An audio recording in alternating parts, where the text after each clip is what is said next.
श्री स्वामी समर्थ हेच गाणगापूरचे दुसरे दत्तावतार श्री नृसिंह सरस्वती स्वामी महाराज आहेत। इसवी सन 1459च्या सुमारास श्री नृसिंह सरस्वतींनी गाणगापूर येथे निर्गुण पादुका स्थापित केल्या।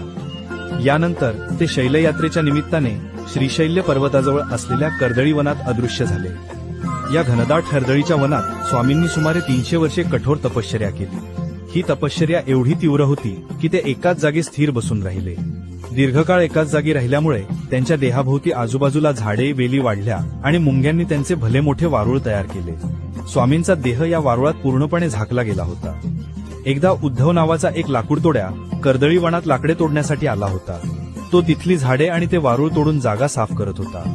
लाकडे तोडत असताना नकळतपणे त्याच्या कुऱ्हाडीचा प्रहार त्या वारुळावर बसला। कुऱ्हाड वारुळावर पडताच वारुळातून रक्ताची धार वाहू लागली। हे पाहून लाकूडतोड्या अतिशय भयभीत झाला। त्याच क्षणी वारुळातून श्री स्वामी समर्थ महाराज जागृत होऊन बाहेर आले। कुऱ्हाड लागल्यामुळे त्यांच्या मांडीला जखम झाली होती आणि रक्त वाहत होते।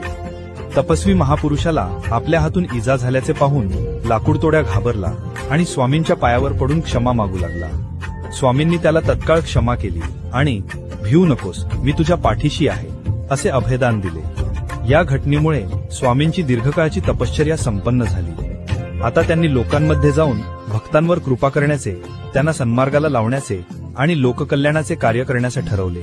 त्यांनी श्रीशैलम येथून भारतभर भ्रमण केले आणि अनेक ठिकाणी लीला केल्या। शेवटी ते अक्कलकोट नगरीत आले आणि तेथे त्यांनी दीर्घकाळ वास्तव्य केले, ज्यामुळे त्यांना अक्कलकोटचे स्वामी म्हणून ओळख मिळाली। श्री स्वामी समर्थ।